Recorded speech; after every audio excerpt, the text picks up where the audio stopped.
Hello, and welcome to the Terp Family Webinar Series. My name is Kate Belney, and I work in the Office of Parent and Family Affairs.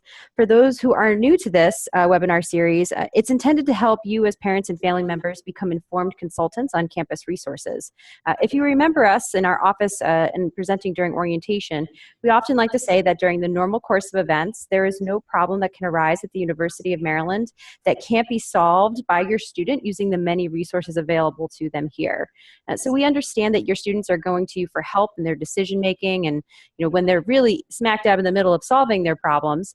So at the end of this webinar, you'll see a list of over 20 different webinar topics that we plan to host throughout the year to really help you become prepared for the wide variety of challenges that your Terp might encounter while they're here. So please visit our website at terpfamily.umd.edu to register for those.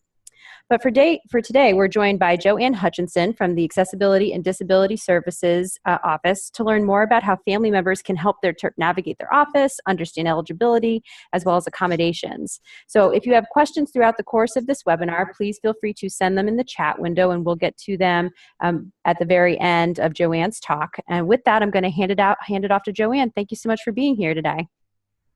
Good morning or good afternoon, everyone. I am so happy to be here to speak with you this afternoon about the Accessibility and Disability Service. We are here at the University of Maryland to meet the accommodation and auxiliary aid needs of individuals who have disabilities. The Accessibility and Disability Service primarily works with students. We also, however, do work with visitors to campus. So, for instance, when there is a student who is coming in for perhaps orientation and maybe a parent or family member is attending who has a disability and needs to be accommodated, we will make sure that that accommodation is provided. So today I'm going to talk primarily about how our service functions and pretty much why we're here. The purpose of the Accessibility and Disability Service is to provide and coordinate direct services for individuals. We are following civil rights legislation. The earliest legislation that the university follows is the Rehabilitation Act of 1973. And there's Section 504, which specifically relates to accommodations. And accommodations are those auxiliary aids or modifications that we would make in order to ensure that an individual has equal access to any information or service or program or what have you on campus that an individual with disabilities would be participating in. The next very major piece of legislation is the Americans with Disabilities Act. That was first passed in 1990 and then amended in 2008. The 2008 amendments brought about a little bit broader definition of the term disability, which allowed for more people to be found eligible for disability services and to be able to partake in any of the services that are available for individuals to have equal access to programming. So the definition of a disability is pretty broad. Any physical or mental impairment that substantially limits one or more major life activity of an individual could be deemed a disability. We will typically do a bit of a test to ensure that what the person is presenting does meet that definition. In addition to that, the individual should have a history or some record of that impairment. And an individual who might be regarded as having an impairment may also fit the definition of a disability. And even though the term they're regarded might indicate that the person may or may not have a disability, if they are regarded as such and are treated as such, then they are protected by the laws that I discussed from the previous slide. And those laws suggest that entities are prohibited from discriminating against individuals with disabilities. So discrimination could happen if a person is denied an auxiliary aid or an accommodation that they are in need of in order to have equal access. So let's say, for instance, someone is just regarded as having a disability, and then they felt that some form of discrimination was imposed against them, they would be protected by those laws.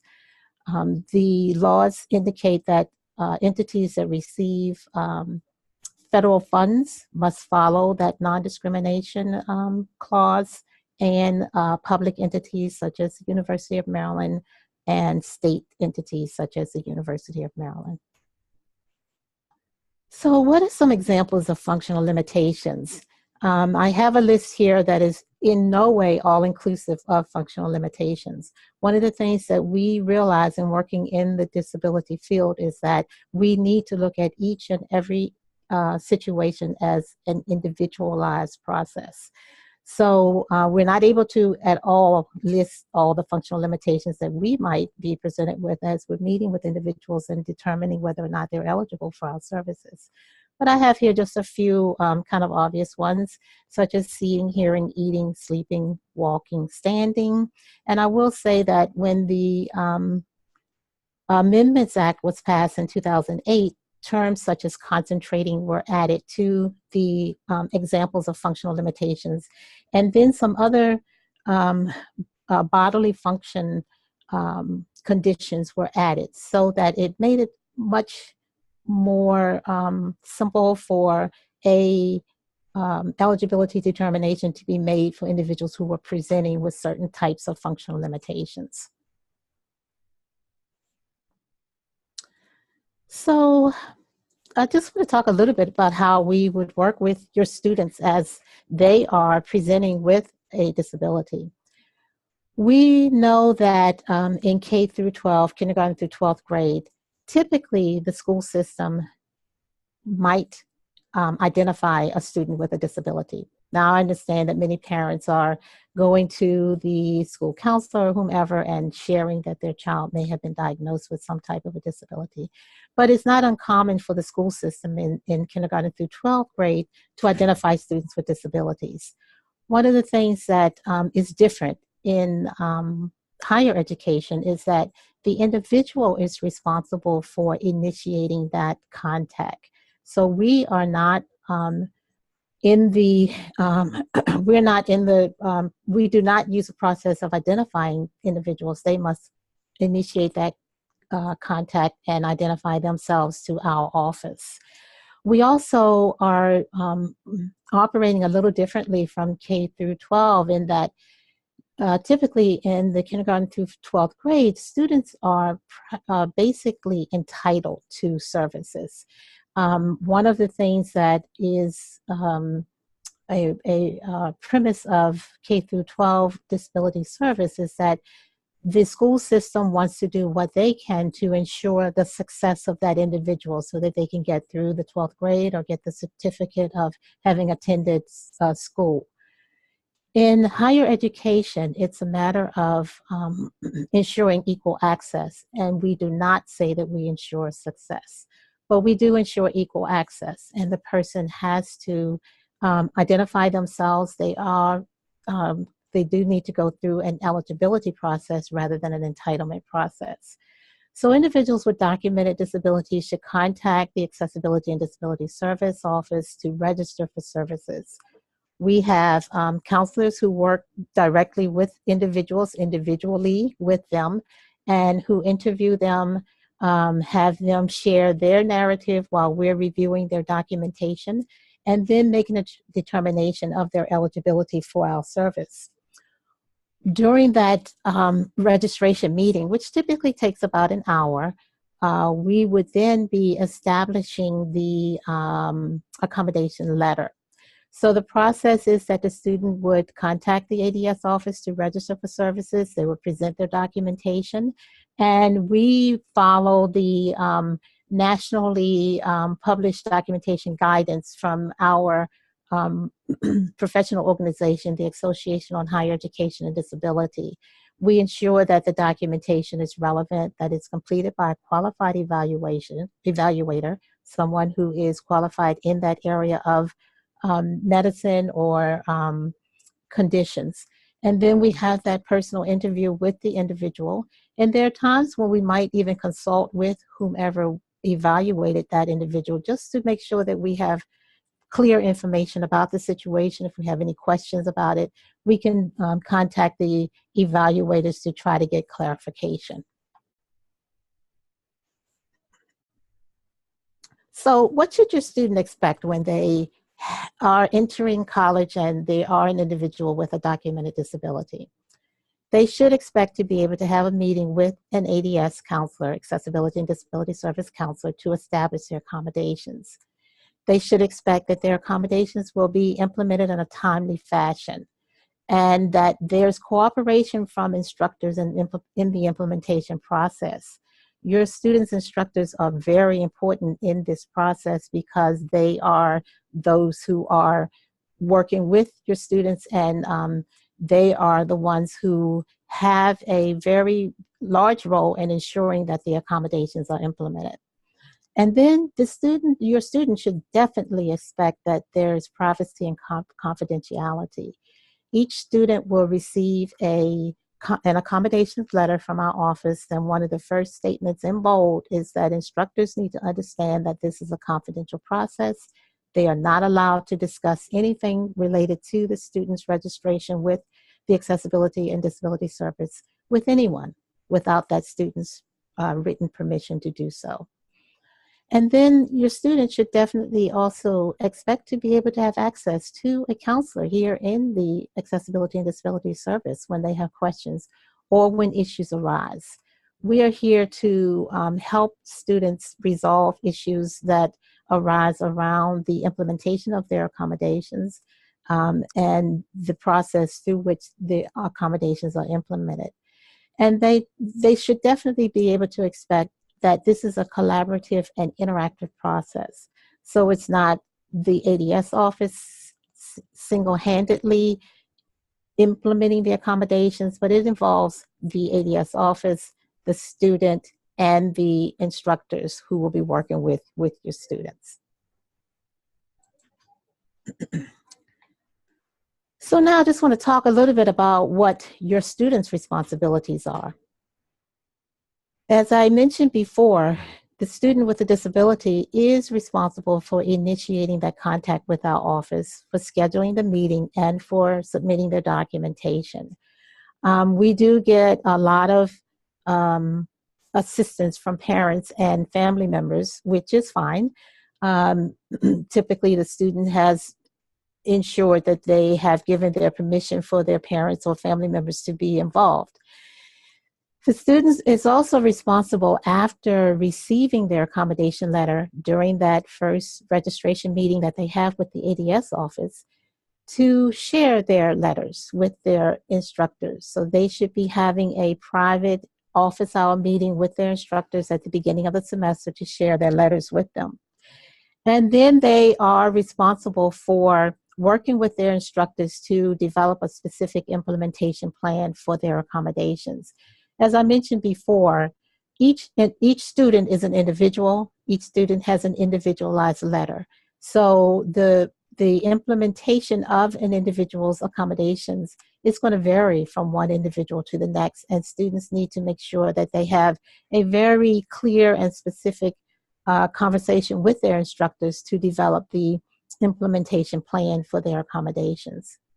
And then your students should expect, I'm so sorry, another responsibility is that they maintain ongoing contact with their ADS counselor.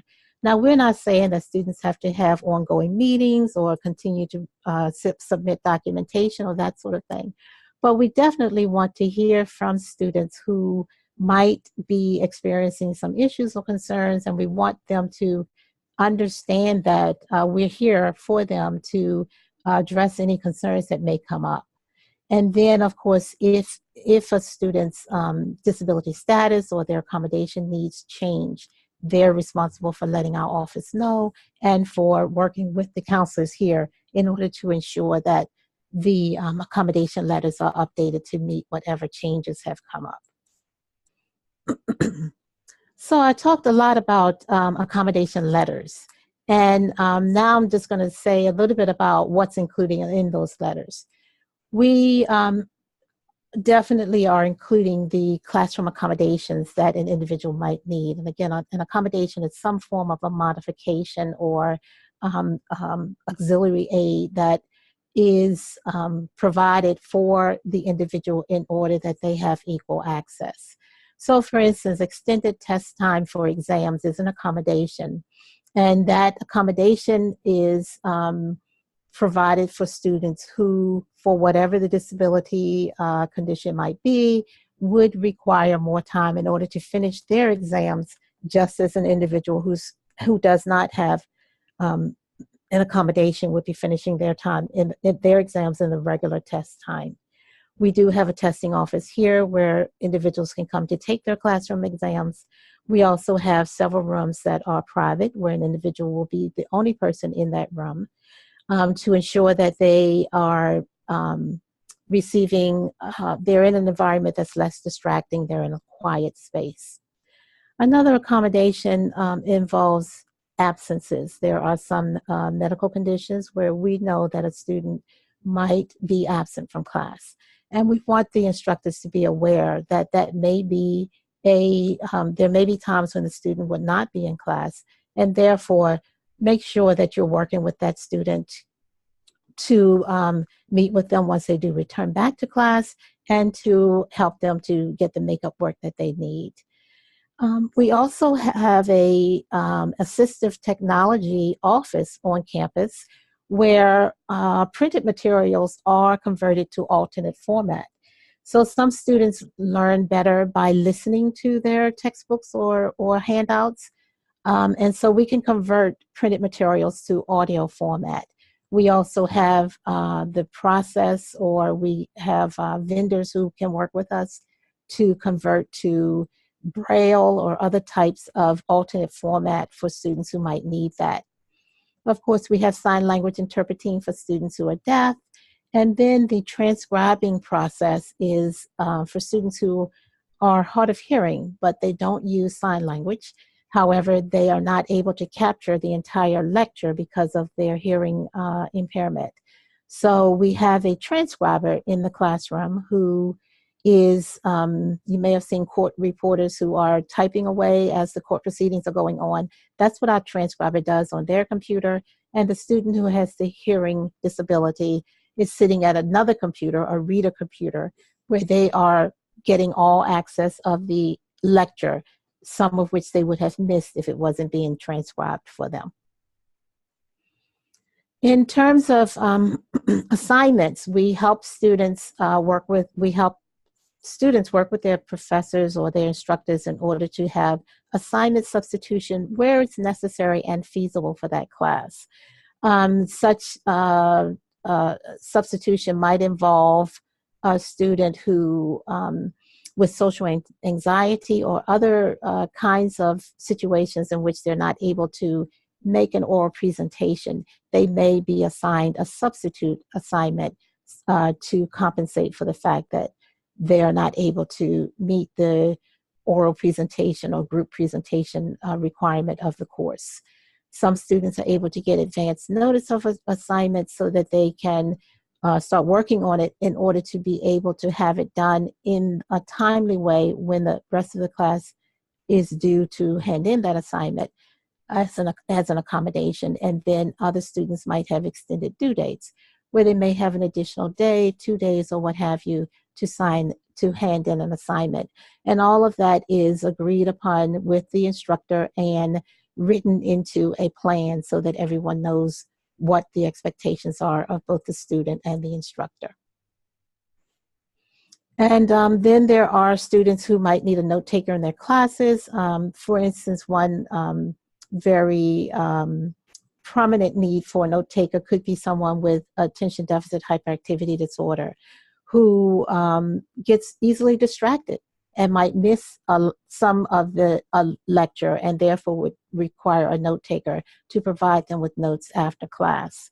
We also, in addition to peer note takers who will provide students with notes after class, we have an audio note taking system that a student can download onto their computer, and it audio records the lecture while it syncs the particular portions of the audio with the PowerPoint presentations, and it also allows the student to take little short bullet point notes while they are listening to the lecture rather than trying to focus on taking notes and missing important key points of the lecture. And then priority registration allows students to go into the registration system earlier than the majority of the students on campus due to the impact of a disability. So someone who takes medication that impacts them a certain point in the day, and they know that that is not a time of the day that's conducive to learning, they would be able to make choices around that so that they can complete a schedule that avoids their having to take classes at times that are not conducive to their learning. So as best as possible, the priority registration, not necessarily a guarantee that they'll be able to get those courses, but it gives them a greater opportunity to get into those courses. All of what I'm talking about are termed reasonable accommodations. And the main thing that I want to stress here is that reasonable accommodations, those accommodations that I listed earlier and others that would be developed for your students, are not required to alter the course or the program of study. So the student with a disability is responsible for meeting the technical standards, the requirements of a course, just like everyone else in the course. Our goal is just to even or level the playing field for those individuals so that they can meet those standards and requirements and be able to function as any other student in the classroom does. We also want to make sure that it's clear that instructors are responsible for implementing the accommodations while maintaining the student's confidentiality and respecting the student who's receiving accommodations in their classrooms. So how can you support your students through this transition? One of the things that, and I am a member of the Counseling Center here at the University of Maryland. The Accessibility and Disability Service is located in the Counseling Center. And one of the things that we all purport is that parents can become consultants for their students when they get into higher education. Your role changes once your student reaches the higher education level. You become more of a listener for them, more asking questions, more sharing information about campus resources. And on our website, there is a tab for academic resources that can be viewed by you to learn a whole lot more about the resources on our campus and that you can use to share with your students when they come to you and are experiencing some issues or concerns for which you might be able to help them. And so also to take into consideration that your child is your student is in a different level of learning now, that their learning style and decision-making strategies might be different than what you might expect, but expect your students also to be more responsible and accountable for what they need to do. And we think that you can also support your student by understanding the confidentiality at the college level. We need students to sign confidentiality statements or release of information statements before we can talk with their parents or other family members. But the main thing is to facilitate the growth and development of your student as an independent adult. If your student in the accommodation process feels as though they are not receiving their accommodations on a timely manner or they're not being implemented, they can come directly to my office. They can speak directly with me and I will basically investigate the situation, speak to the student and whomever they feel may have discriminated against them and try to resolve that. If, however, I'm not able to resolve it, the student is very welcome to file a grievance with the university's Office of Civil Rights and Sexual Misconduct. And I would always give students information about that. It's on our website and so forth. So if there are any questions now, we can start to entertain them. Thank you. Yes, for those who are attending today, please feel free to send your questions on over. Joanne is going to answer them live. But Joanne, I have a question for you. We often get calls at the Office of Parent and Family Affairs from parents and families who have really served as advocates for their students to this point, and now their student needs to kind of step up and be their own advocate and is really nervous about sharing that accommodation letter with their professor. How would you coach a student who's expressing that anxiety about sharing what's going on with their professor? Sure, that's a great question. I would start off typically in the meeting when I am sharing the letter with the student, just making sure that they're very clear on what's in that letter, the kinds of information they should be sharing with their instructors, and how they can kind of pull on their experiences in the past of having to speak with their teachers in high school and so forth in order to help them feel more comfortable talking with their professors on the higher education level. I also sometimes will give them an opportunity to practice meeting with their instructors. So we kind of role play so that they can get kind of desensitized to the notion of speaking with their instructors. There are some students that I know may not be able to. And so I have to take that into consideration. There are certain disabilities that substantially impact communication or socialization. And if that's the case, and although rare, if that is the case, we will um, help that student to make contact with the professors. We'll even visit with them, or we might be on the phone while they're visiting with the professor. Great. And that sounds like some of those things are things that parents and families could do as well. That role playing piece, helping remind them of the times they've had to navigate these conversations with teachers before. And also remembering that professors are not, they're here because they want to work with students. They want to be helpful, help educate them. And so they don't need to be scared of them. I know it's such an adjustment, but they really try to be accessible. That's the whole purpose of office hours. I think another question that we've gotten from in the Office of Parent and Family Affairs is kind of realistic expectations and response time. So when you talked about like timely manner, how would you advise a student who perhaps is looking for an accommodation like in the next day? So talk to us a little bit about that timely manner piece. And what's a realistic response time from professors, or just getting adjusted to how things work on campus? Sure. One of the things that we in this office try to do is when we have a request from a student and we have their documentation, our goal is to be able to set up accommodations for them within 2 weeks or 10 business days. Now, I do know that sometimes it stretches beyond that.